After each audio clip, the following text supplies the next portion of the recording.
I'd like to begin by quoting Stephen Covey in his book, The 7 Habits of Highly Effective People, where he says, begin with the end in mind. And that's what I'd like to begin this conference with the end in mind, in 3 ways. First of all, the bathrooms are at the end of the hallway, and so you'll find them there. On a slightly more professional note, the last session of the day is going to be a question and answer session, but to give it some structure, this was an idea Scott Shuler gave me. Your Post-it notes that you have in your packets.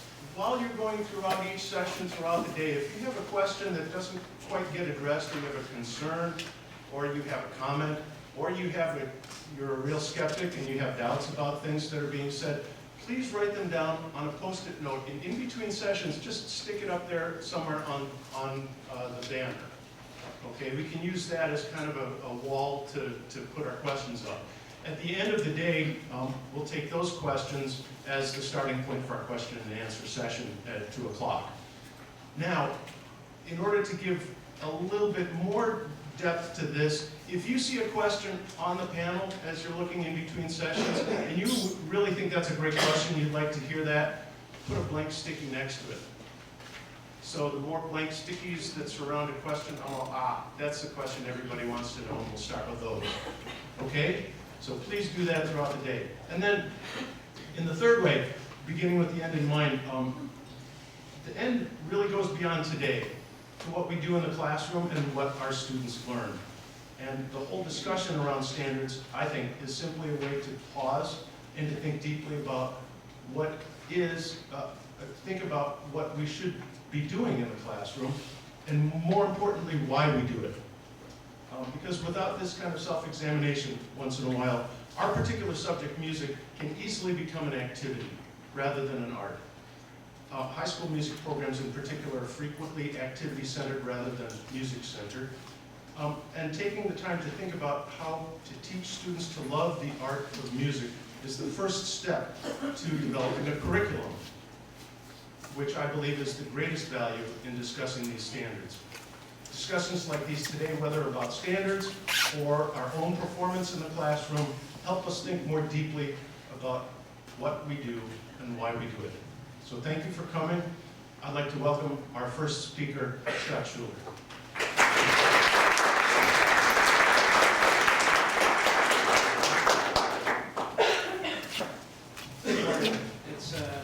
It's homecoming for me, as many of you know.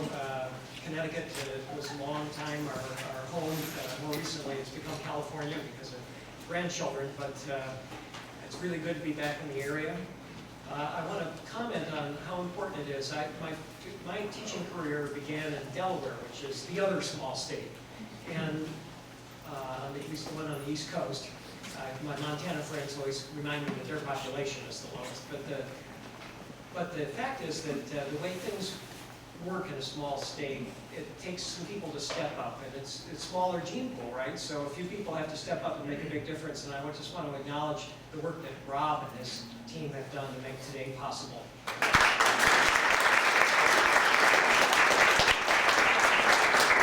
I was excited to hear Rob say that there are some great people on their way to speak to you, so I'll try to be brief as a result. I want to talk to you a little bit about, guess what? And a couple of people, as we were talking out in the hall, said, we really want to all get on the same page. We don't have a designated arts person in our State Department of Education, although, excitingly enough, this is the week when the standards are presented to the State Board, and that's really wonderful. That's a moment to document. But I've known people in Rhode Island trying to make a difference. I knew Richard Latham, if some of you knew him when he was in the State Department of Education. David Neves, who's a transplant, who's come back. You can take the boy out of Rhode Island, but you can't take the Rhode Island out of the boy, or something like that. So he's back with us again. I had the pleasure of serving with David on the board at NAFME when I was president. That was great. In fact, he and I are both immortalized on that same trophy in the boardroom with the spine. We asked about that during the break. So, without further ado, let's talk a little bit about standards. Let's talk about quality arts education, because as Rob so appropriately said, we should start with the end in mind. Where do we want to go with arts education? What's our purpose in our work? There are 5 guiding principles I would offer to you. I can't remember whether I included that article in the handouts, but those of you who are NAFME members, which should be everybody in the room, are able to access the article I wrote on this topic from the MEJ. So I want to just say that all of the arts are important for all kids.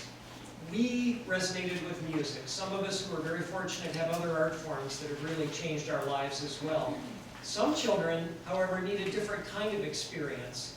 And dance, for example, is the least taught area. You'd be happy to know that the CEO of the National Dance Education Organization is a former Rhode Island teacher and represents you very well from her days as a middle school dance teacher here. But the number of children in the country who have that experience are far too few. And all of us need to find our art form so that when we become adults, regardless of what we do for a living, that continues to be part of our lives. And one art form tends to lead us to other art forms, which is really helpful. I mean, how many of you, obviously all of you have a music background, how many of you have found yourself becoming passionate about other art forms as a result of your work in music? It's almost unavoidable, and it's certainly a positive thing for all of us.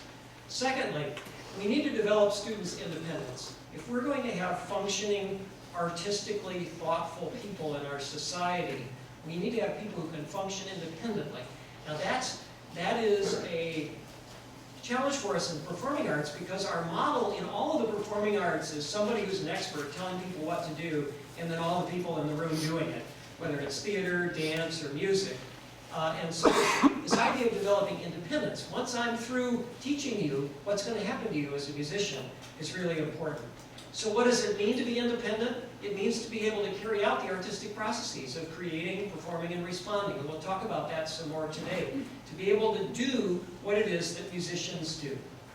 All of us are musicians. Everybody in society is a musician of some kind. Some are underdeveloped. Fourth, in order to get to that destination, we have to start early and end late. We have to get kids in the early stages. I was just talking with Gordon about Ed Gordon's theory. It's kind of redundant to say that. But the idea that there's developmental aptitude, that we're born with a capacity, and if it's not nurtured early on, we lose it, use it or lose it. And then at the other end of the spectrum, the research tells us from the NEA, a lot of their research is not always the best quality, but this one principle that they've revisited every decade for decades is this idea that the single best predictor of a person's involvement in the arts, as either a doer of the arts or an audience member, is their participation in high school music. So we need to get more kids involved in that high school music experience. You think about it, some kids go, I mean, sadly, some kids go their whole lives without a music class, but others will maybe have music up until 5th grade, learn to sing some songs, and then boom, it's all over.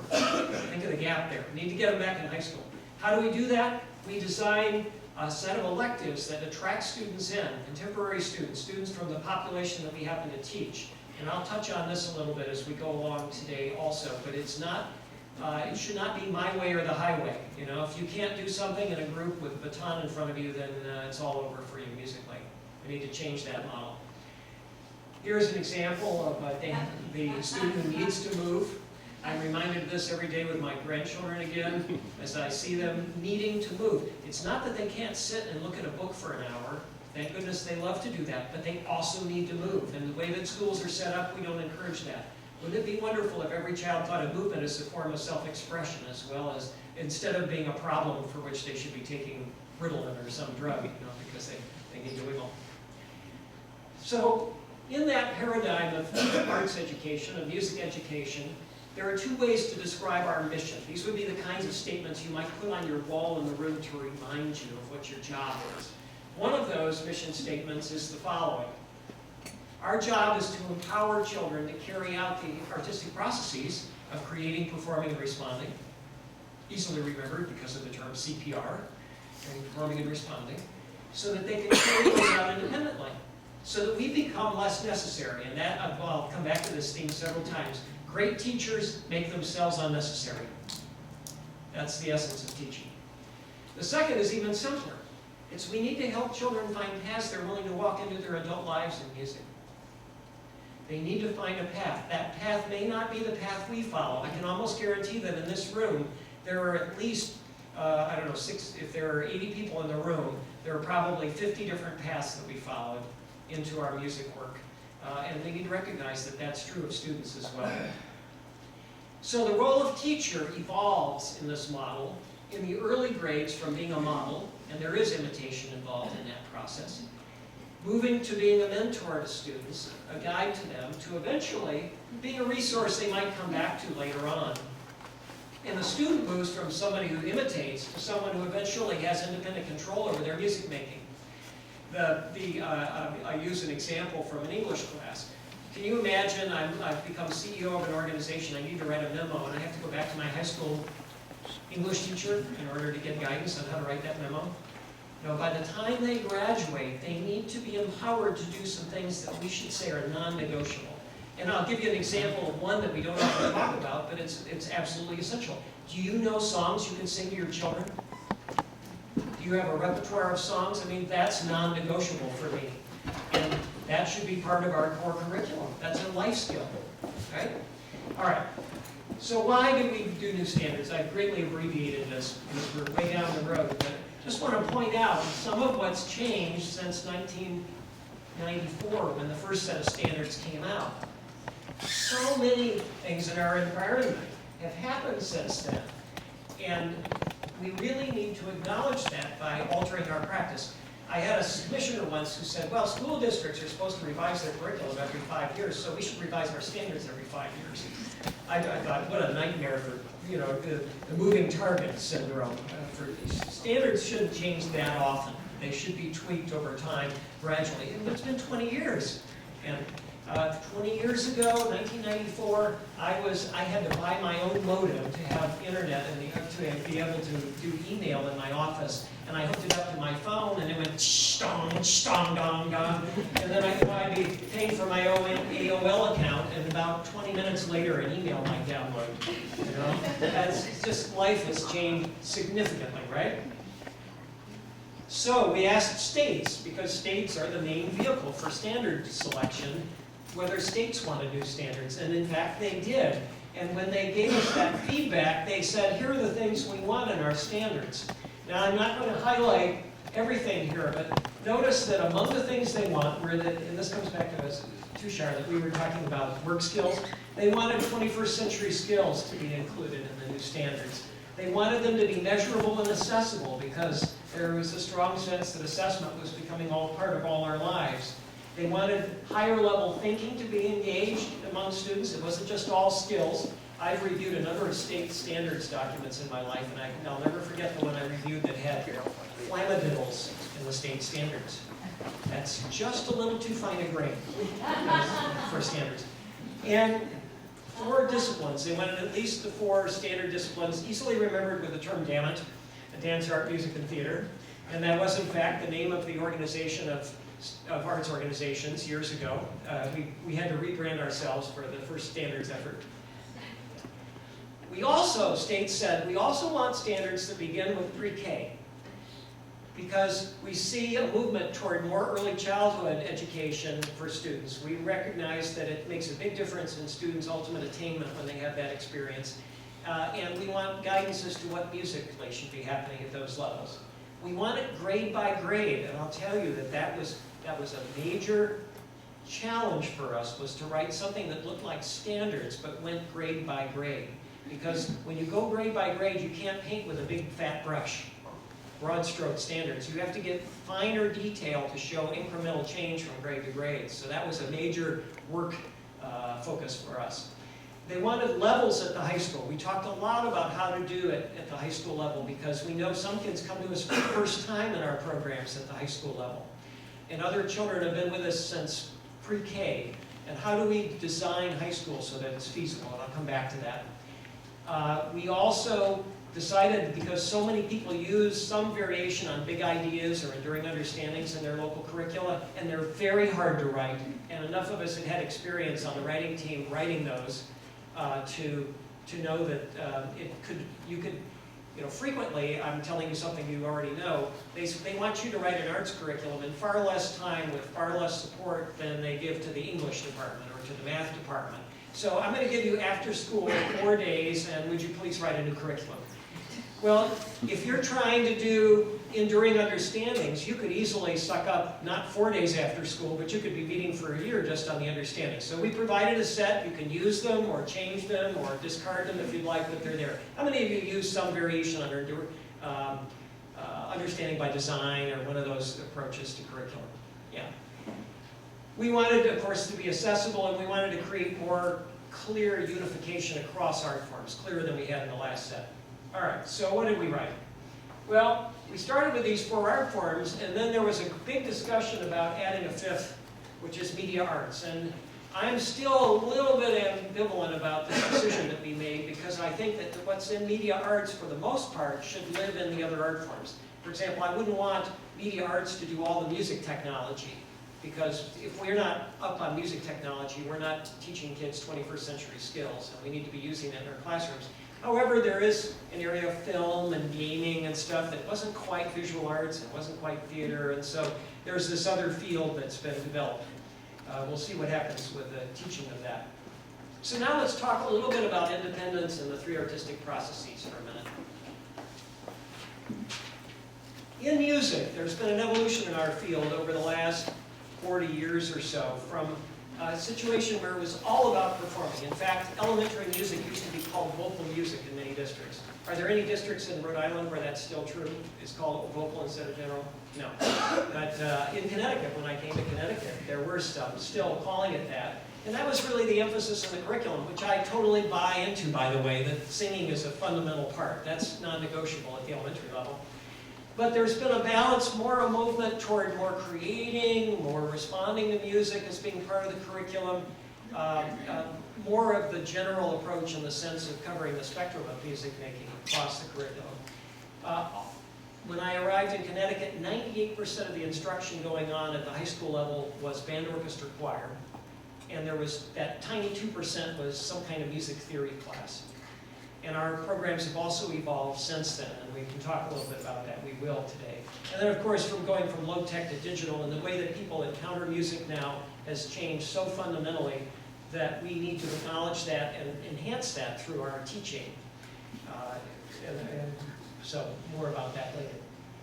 So in writing these standards, it seems like a lot of stuff, but it wasn't intended to give you more to do. It was intended to be helpful to you. So you can use or lose the enduring understandings and the essential questions, your choice. You can use or lose the model cornerstone assessments if you wish. You can use the philosophy or write your own philosophy as you wish.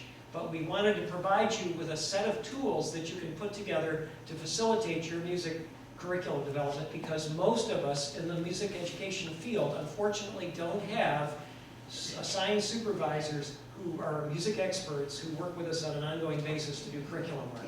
So we need all the help we can get. I'm sure most of you in the room can relate to that. So these are all the pieces, and the one that's still under development is this model cornerstone assessment. We've published drafts, engaged people all across the country in doing this work, but it's still under development. I'm not going to spend a lot of time today because of time limitations on this, but it's a powerful and very important piece of work that we're doing. So if you want to boil it down to the essentials, I'm going to get a little water. Hotel nights always dry me out. Really, if you can get your hands around the artistic process model and the performance standards, that's enough. That'll get you going. Everything else is enrichment and helpful, but not necessary, not essential. So let's start by talking a little bit about. I didn't do this as a handout today. Maybe I'll regret that, but this is an overview of all the standards and like a standards at a glance page. And I'll come back to this a couple times. The overarching umbrella of this whole initiative is what we're calling artistic literacy. This idea of being functionally artistic.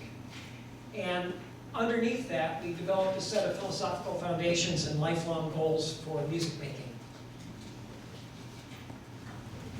This, I wonder if I pull this off, other than jarring you, this is easier.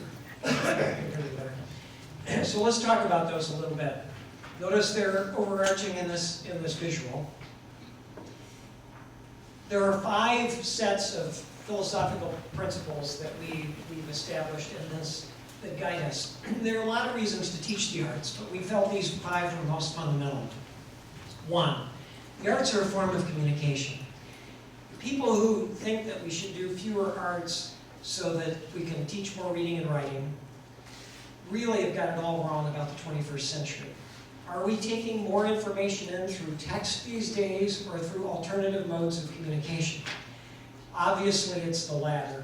And in fact, the arts are those modes of communication, whether it's video, visual, imagery, etc. When you get in your car and you're trying to figure out where the air conditioning is, you're not going to see that. You're not even seeing AC anymore.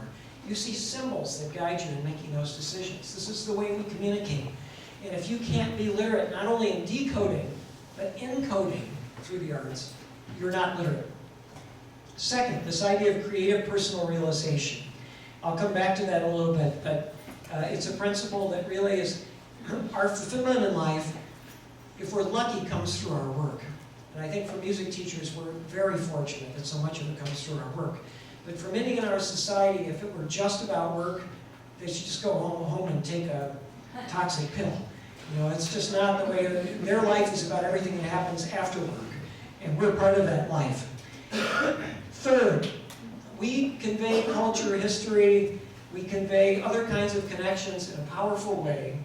And indeed, much of what we know about the history of humankind comes from the artwork that we've uncovered, archaeologists have uncovered.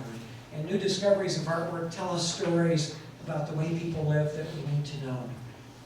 Fourth, well-being. This has become a huge thing.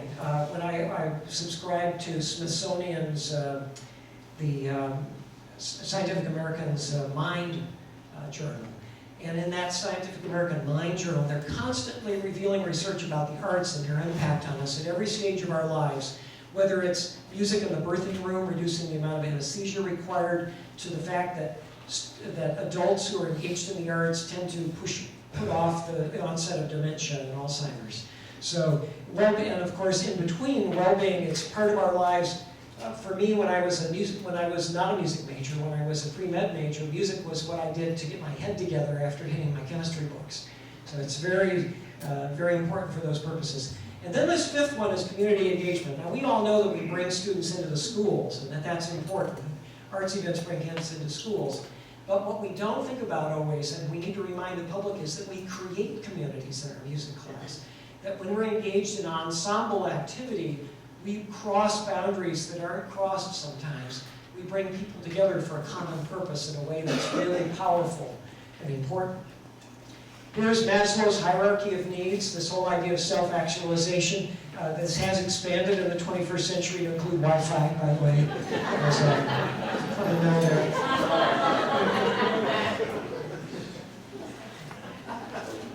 Thinking about creative development, there is evidence to indicate that the creativity is declining. When I talk to art teachers who've been in the field for a while, they see this. And of course, I could do a whole session about how this happens. But in essence, kids are getting all their imagery from outside, and they're losing the ability to create their own internal imagery.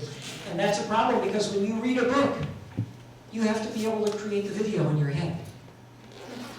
So this problem with literacy that we have in art is because we are substituting other sources. I was so sorry to see the Harry Potter movies come out, because even kids who weren't particularly inclined to read could plow through 700 pages and have their own images in their heads.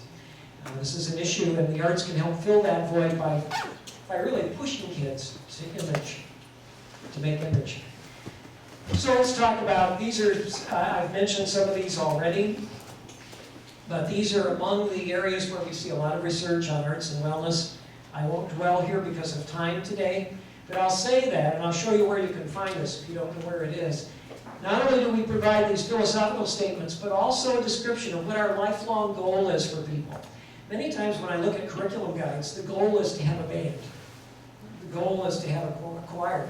That's not what we're talking about when we do goals in curriculum. What we want is to describe what we want for our children in terms of their long-term growth, and then we try to design a program that gets them there. And so for every philosophical principle, there's a corresponding lifelong goal statement. And I'll let you read those at your leisure, and I'll show you where to find those later. Where can you find those? They are in what's called the conceptual framework for the National Art Standards. You can find those online at the NAFME/standards, nafme.org/standards, or at this other site.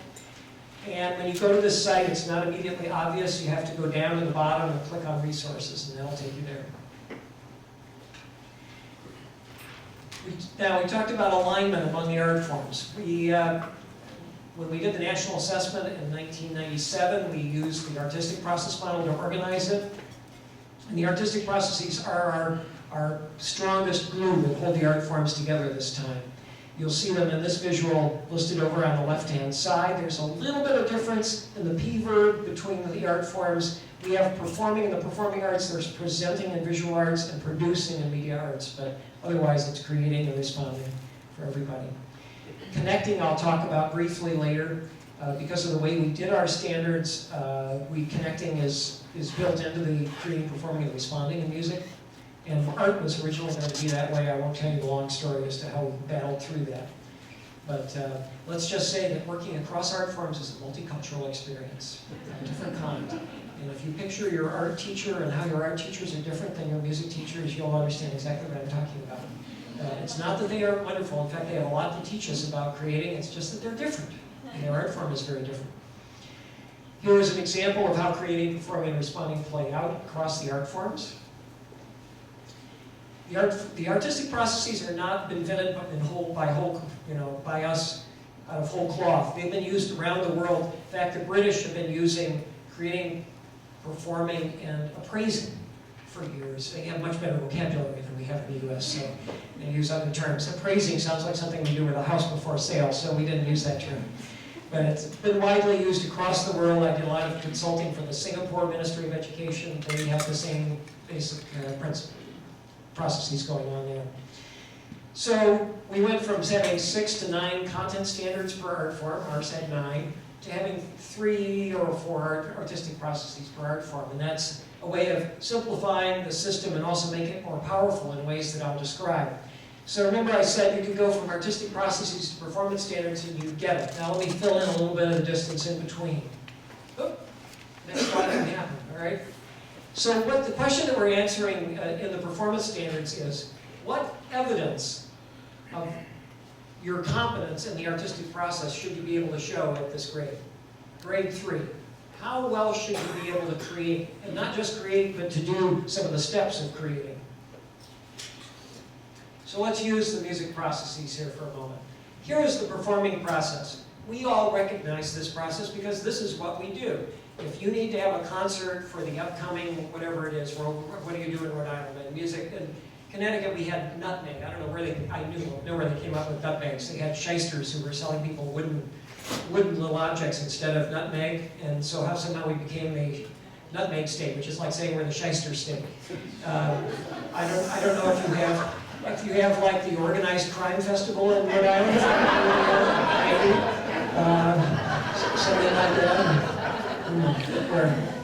Where the band starts marching, and by the time they get to the other end, nobody has their instruments anymore. I don't know how they're expecting it. But anyway, so if you have to perform, then you know that you're going to have to select some literature. You're going to have to come to an understanding, an interpretation of that literature, rehearse it, and then present it. That's the process we all know. Well, if we want the kids to be independent performers, this is what they need to be able to do. The problem is, and you can apply this to any of the artistic processes, who selects the literature in the typical music program?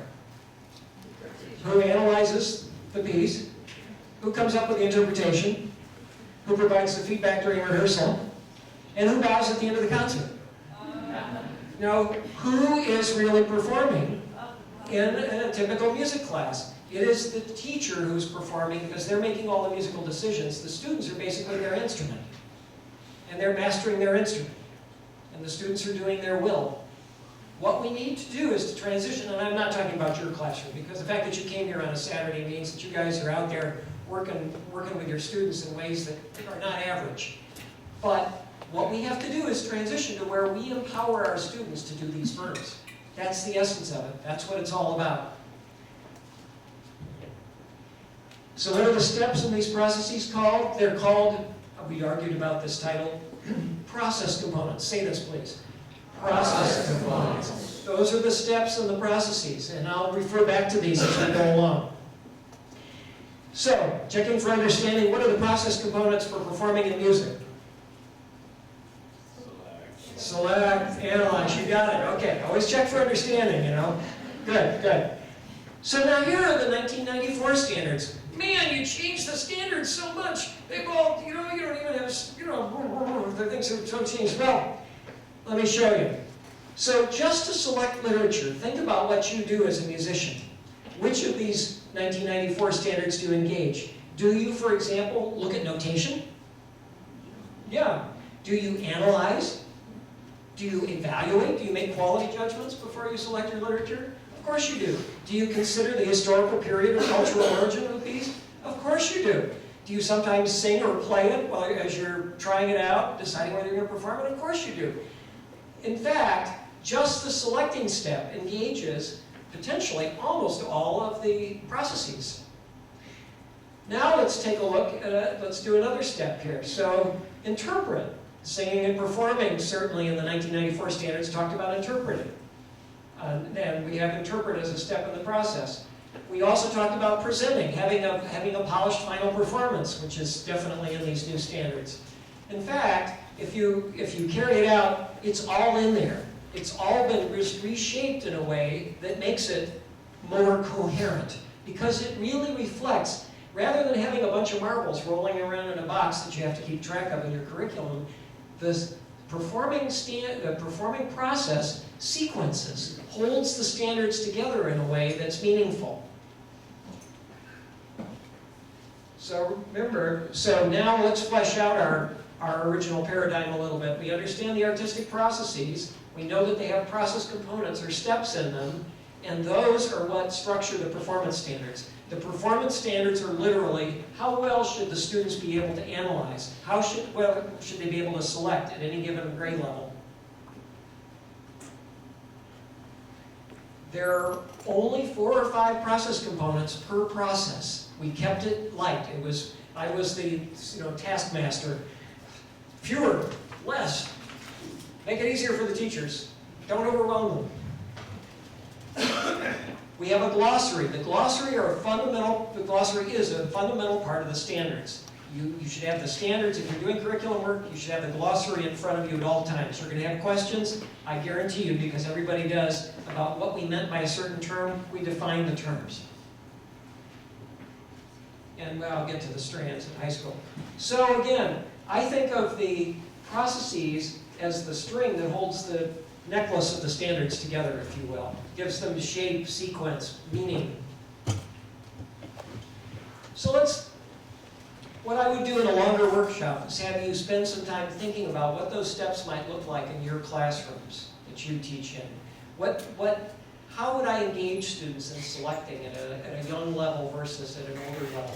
It can be very simple. It's not like you're going to send them out to the J.W. Pepper to look for music in kindergarten. It's not what the standards say. Here's an example of a sequence, fairly generic. Present a couple of possibilities that they might use for a performance. Could be the closing piece or the first piece in the performance. Spend some time talking about the features of the work, having the students generate interpretation. This is so important. Students engaging in interpretation. That's the difference between being a musician and a typist. Getting students engaged in interpretation, then have them try those interpretations and make value judgments about them, quality judgments, and then come up with some ideas for the performance. It doesn't mean that you have to hold a seminar throughout the entire class, but it gets the kids engaged in the verbs in a way that develops their competency. Creating is another process that's relatively simple. You start with imagination, generating ideas, you plan and make, you evaluate and refine, and ultimately, again, you present. I like this slide because my English language arts colleagues immediately understand it. They see process writing in this sequence. And my scientist friends often see that too. This is the way that Edison invented the light bulb, incandescent bulb originally. It's that same kind of process. This has not been our strength historically, music folk. Our ORF colleagues help kind of nudge us in this direction, but this is not something where we've really emphasized enough, and it's been one of the big areas of evolution for us as teachers. And again, I would have you spend some time thinking about that. I had more time today, but hopefully you'll have other workshops or other opportunities to do that, and of course you can do it on your own. Now let's talk a little bit about responding. Responding is itself a process. Sometimes we think of it as just something that happens. We happen to be in a room and the music's playing. I feel like I'm responding every time I go into Gap and this awful music is playing at full volume. And I always, actually, I literally always go over to one of the personnel who works there and say, I'm so sorry you have to live with this every day. And they say, yeah, man, it's like 6 songs over and over and over again, and it's even worse at Christmas. So, but for most of us, thank goodness, we get to make the choice of what we experience, whether it's what we download, I'll date myself, the record you put on the phonograph, I guess they're coming back, the CDs you choose, the concerts you go to, the radio station you choose on the radio, the XM channel that you choose to be listening to at a given time. Those are choices we make. And as we listen, if we're educated listeners, we go through some process of listening and analyzing. And sometimes I find myself praying, please God, let there be a B section in this piece.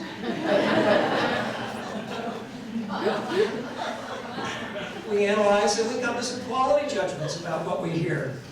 And then eventually we come to an evaluation, and that evaluation may lead us to stay on that radio station or change the channel. It may be that we stay at the concert and we never come back again. And we should think about that, by the way, when we march kids off to the obligatory classical music concert every year. If you take them to that classical music concert before they're ready, if they haven't been prepped for those pieces so they have a good experience, all you're doing is convincing them they never want to do that again. You know, if the highlight of the day is lunch, you lost. Okay? So, here's an example of responding at the visceral level. It's most basic. I would like to see the face of a museum guard at that point. So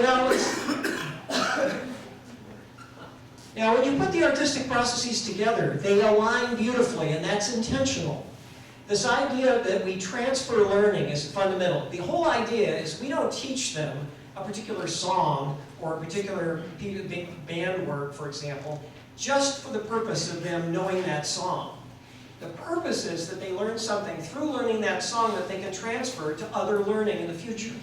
So that once they've played this piece in band, they're more receptive to other pieces they're going to hear on the radio or at the concert hall. That's the reason that we teach. So when we have the kids engage in selecting for their own performance, they become critical about what they choose for their own consumption, critical consumers. When we have them engage in evaluating their own compositions as they create, they start listening to other people's compositions with different ears and become more educated, critical listeners.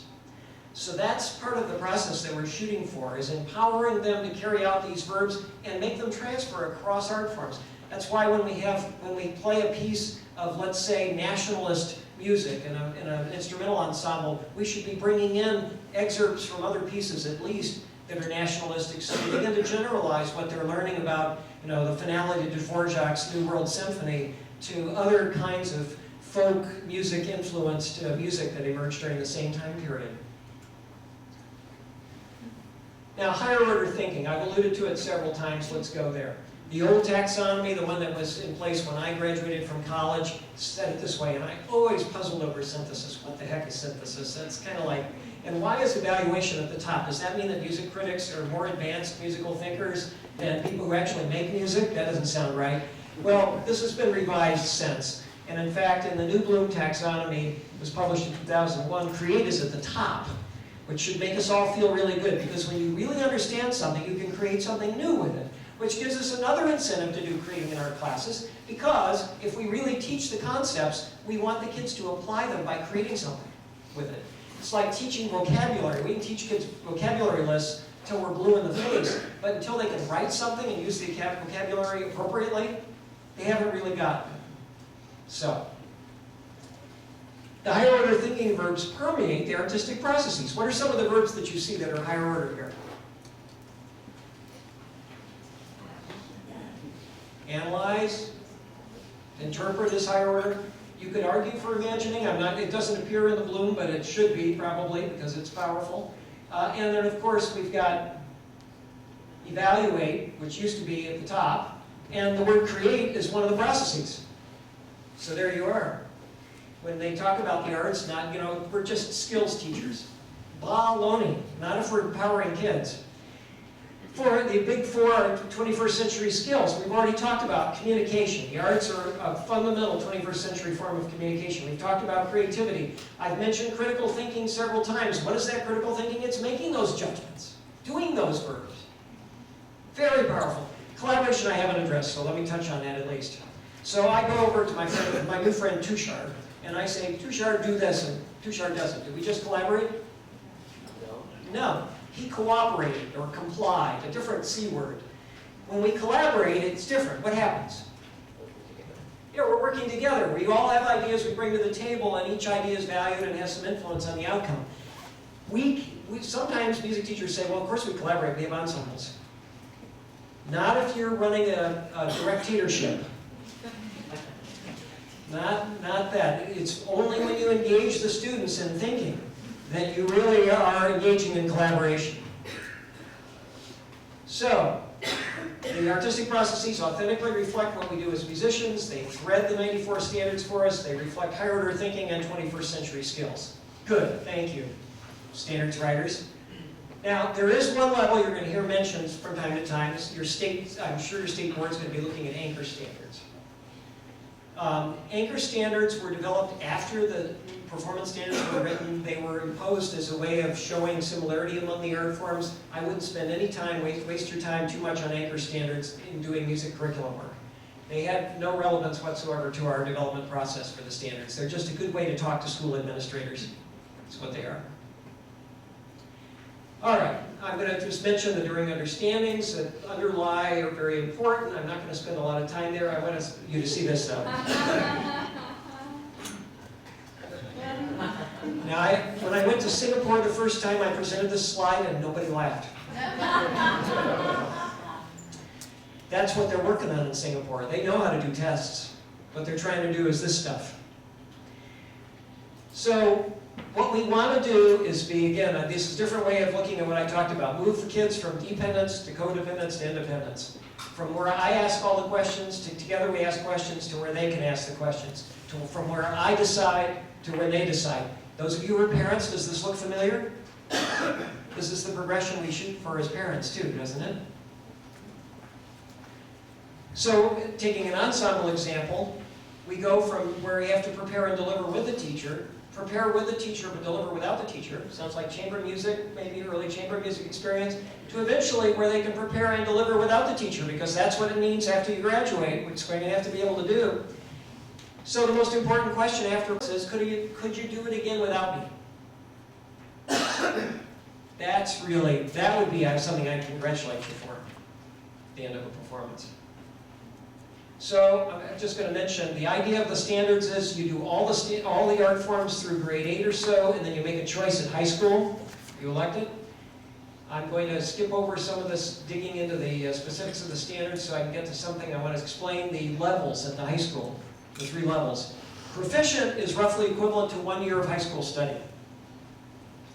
Rob, I want to get a sense to pace myself here. Is Rob in the room? Rob? Do I need to give them that full 10 minutes since I started a little late? No, go right ahead. Okay. Not a problem. No, those of you who have coffee tension, you can always go take care of that down the hall.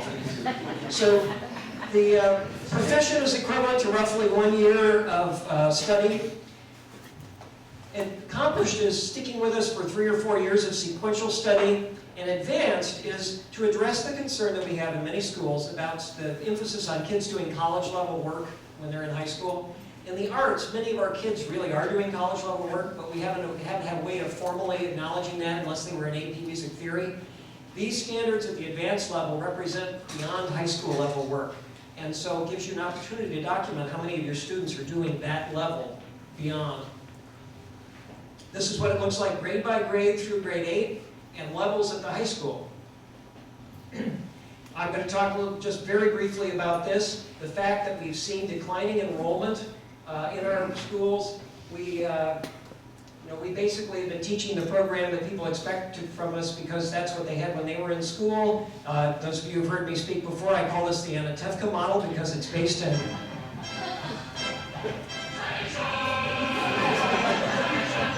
I always picture David Neves doing that dance.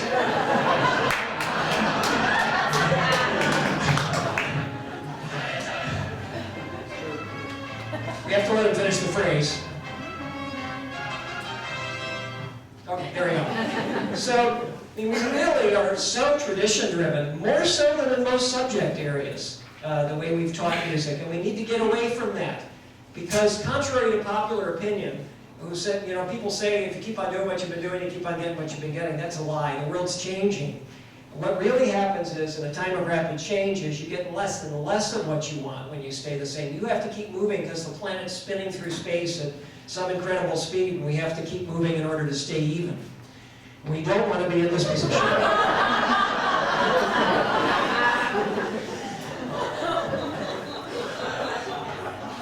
I was working with a bunch of college band directors. They got very upset for me showing them this slide because they're very conscious of the dinosaur term.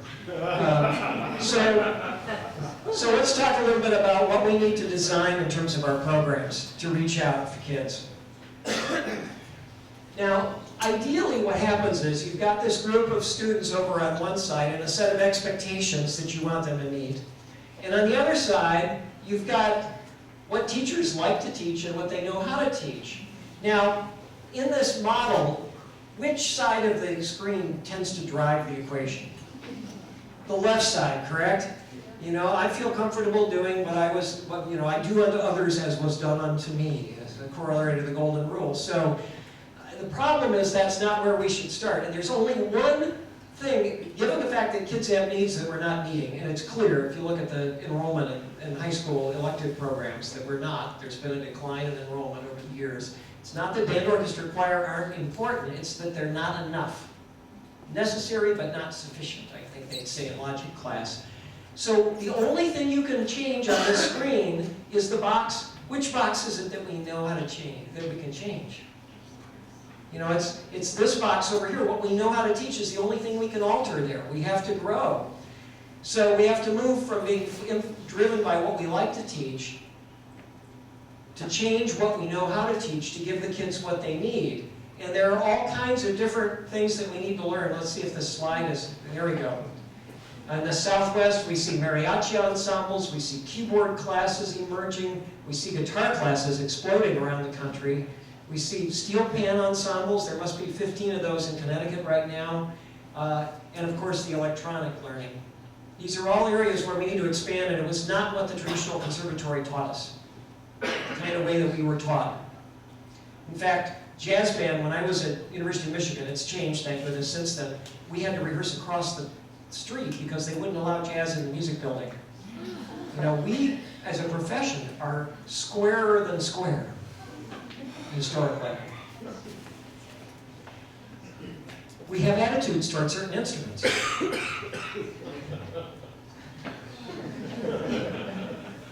I always think the accordion got a bum deal. If you live in Argentina and you get to hear the bandoneon played as beautifully as it is, it's a gorgeous instrument, but somehow the accordion got the bad rap. Far Side always makes fun of the accordion. So, 21st century, this is, I think, in the article that I asked them to duplicate for you, this slide. And I probably should have added music recording, digital recording, and studio work to this mix. But this is the emerging curriculum as we see it at the secondary level. And 20 years from now, it will be significantly different than this. And if we're only offering the old band, choir, and maybe orchestra model, we're not reaching out to a large segment of our student population we need to reach. I wish if I had more time, I'd tell you a story, well, quickly. In Phoenix, I met a guy at one of our division meetings out there who had graduated from Luther Choir College. He was a choir jock personified, worked with Weston Noble there, and he was going to build a great choir program. And sure enough, he got into this very inner city high school, and he started to build a choir program. And his principal said, you notice anything about your students? What's that? They're all the same color. They all speak the same language. He said, here's your challenge for next year. You pick the course, but you're going to teach a course that reaches out. And he chose guitar. Fast forward, 250 kids in the choir program, 3 full-time music teachers, kids who live and who know, all the kids know people who are shot and are in prison, and they're making beautiful music and their lives are being changed. This for me is inspiration. I'm getting tingles now, and I've talked about this any number of times. This is what it's all about. So, I'm going to fast forward here to say, let's look at what these courses might look like at the secondary level. It's the way that the standards are written. The original standards was one size fits all. This is a set of standards you're going to use no matter what class you're teaching. That was unrealistic from day one, and I wasn't able to get my point across to the people who were doing the writing, even though I was involved in the writing of the original standards. I was a minor. I was playing that AAA ball at that point. So, but this time we were able to write 5 strands of standards for the high school level in music, at the secondary level, because we wanted to customize standards appropriate for different kinds of classes. So the way we wrote the standards, there's more emphasis on performing, and the creating that you're doing is related to the pieces you're performing. That you're taking ideas from the pieces you're performing and applying them by doing some creating work. And that deepens your understanding, because creating is where on Bloom's taxonomy? At the top. So it's, and when you do responding, it's related to the music you're performing. You're trying to generalize from what they're learning and they're performing to other pieces. If they're in a harmonizing instrument class like guitar or keyboard, they're performing, they're doing more creating, probably should be doing at least songwriting. If they're in a keyboard class, they should be composing. Heaven knows we spend so much time teaching them songs. Isn't it outrageous the kids could graduate never having written one themselves? It blows my mind. How do you write a song? I don't know, you've been singing them for years.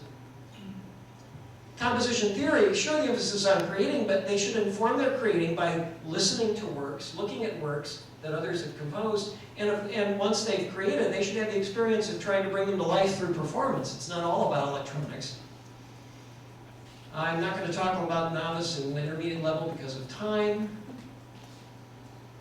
I'm not going to talk about that. I just want to talk about connecting briefly, because this is always, people always ask questions. All of the performance standards that are under connecting are already present in the other 3 processes. We wrote it that way on purpose. If, for example, the other art forms are, like dance is not as evolved as music has, because they just haven't had enough presence in schools. They haven't yet developed core repertoire. They all hold on to their choreography selfishly because it's, you know, their work and all this sort of stuff. And it's just a whole different world. So they don't get the fact that every time we approach a piece of music as a music teacher, we always consider cultural context and historical context. We wouldn't think about doing it without that. Well, we built all that context stuff into the other standards, so you don't need the connecting standards to do that. So yeah, we connect, but it's built into what we do. And that, rushing it a little bit, gives us like 3 minutes to close, and there we are.